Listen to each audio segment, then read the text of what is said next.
for the beginners, it is important practice. Be good, be kind, eat healthy, do yoga, meditate, put all your effort. For the one that is already ready, it's just drop the whole thing. But what helps the beginner blocks the one that is ready. And what liberates the one that is ready blocks the beginner. That's why a master is needed. A master is not someone that wants to be a master of anybody. That would be the last thing a master wants. A master is just a master of his own mind. And the duality of thought, the duality of the world, night and day, man, woman, good, bad, right, wrong. To go beyond the 3% and to go beyond the 97%.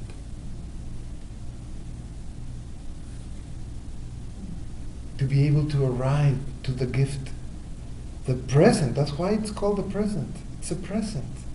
Why me? Why me am I given this present? It's always here. How do you open your present? When you receive your gift, which is, you laugh, you're happy. Oh! I'm entering my house, There's my husband, he's thinking too much, he's bored to his guts, and he's just eating and he's just watching TV. Oh, what a gift. What a gift. Hi, darling. And we find the enlightenment in what is. We're not waiting to change everything, the enlightened husband, the house with the view in Santa Fe, the wagon, everything nice, all the children happy meditating. It's never going to happen. So either we start living the enlightenment, the joy of who we are amidst this disaster, or we're going to wait all our lives. It's never going to happen. The mind will always find excuses. Oh no, I need a new husband. No, the way it is. Enlightenment is, Jesus said, the kingdom of heaven is within you when you become again like children. And that little girl that you were 4, 5, 6-year-old, it's here. And she's happy. She loves this. That little girl. But then on top of the little girl, then there are all these layers of the adult, and and all the ideas and conclusions, and even spiritual conclusions. Those are the worst ones.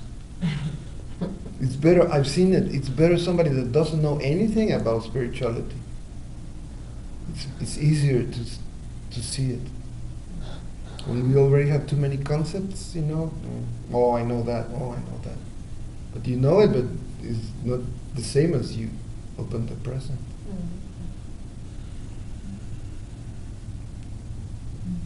It's a good practice to come back home, and see that the one that is sitting there is yourself.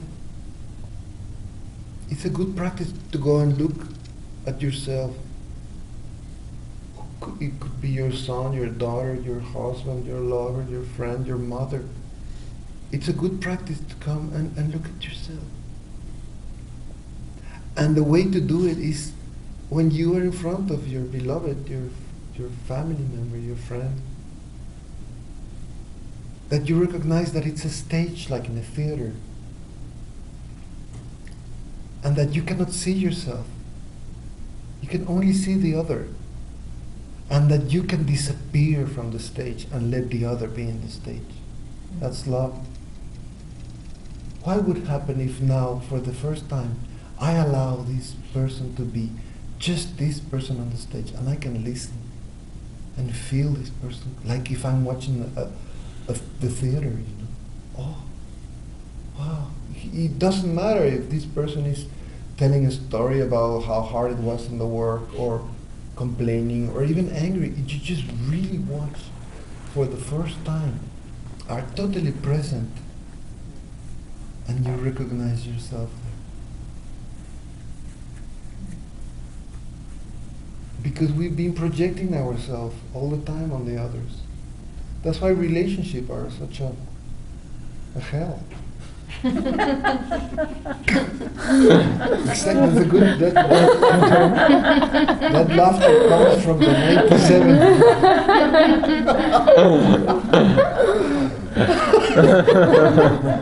This is the causeless joy, to see the disaster, to understand it. Clarity is essential, clarity. And clarity is nothing that all is well. I don't have to change you, or fix you, or please you. Even if I'm pleasing you, okay, you're not pleasing.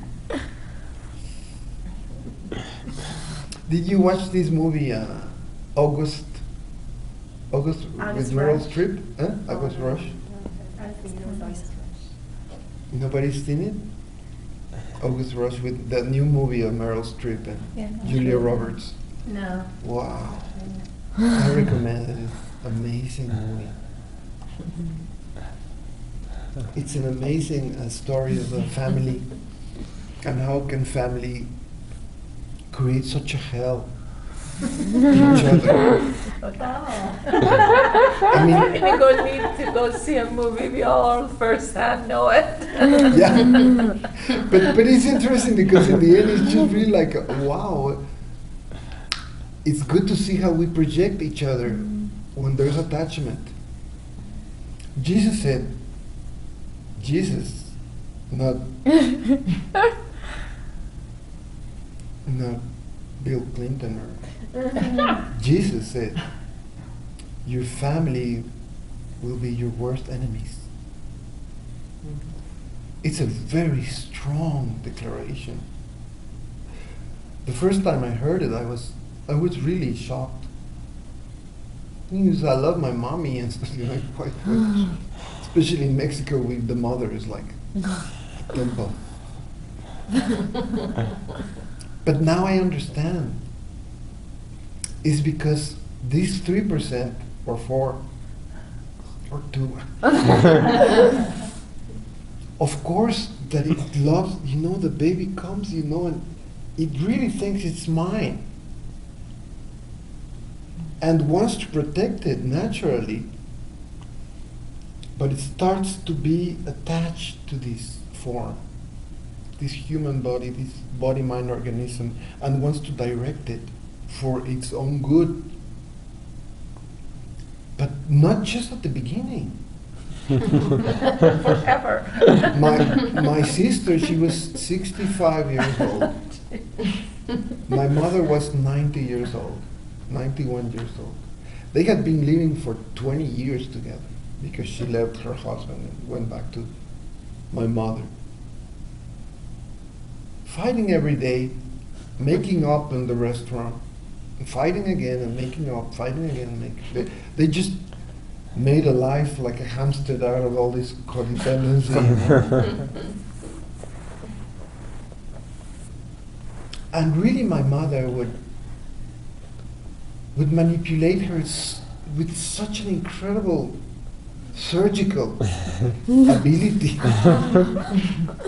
that she would pump her up and pump her up and you're the most beautiful, oh my God, you're looking gorgeous, you deserve the best man, you know. And then oh, you fat, you bitch. And all these compliments and all these, you know. But we get caught up in this. We cannot see, we cannot get out of the, you know, out of the fight and breathe, and we just have to go back because of the attachment, you know. Like in the cartoons. And I could leave right now, but I'm attached. I want to protect my mother by fighting with her, because that's all she has.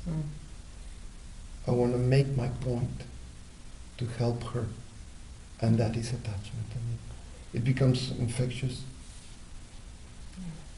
But family is, in America, family, I heard family is the real thing in America. I mean, it is, no? Family is the institution of the world. I'm not against family. I have a family. I love my family. But if we don't wake up to today, this moment, for the rest of our lives, to the present, and open the gift, then we're just one more of these trillions of human beings that have come and left confused. I don't want to be negative, but it's very intense. No, it makes sense. It makes a lot Makes sense, yeah. I'm very confused. Not right now, darling. What's your name? Betty. Betty. Right now, I see you laughing. You look beautiful. Right now, you're not confused, are you? No. Okay, but right now is all there is.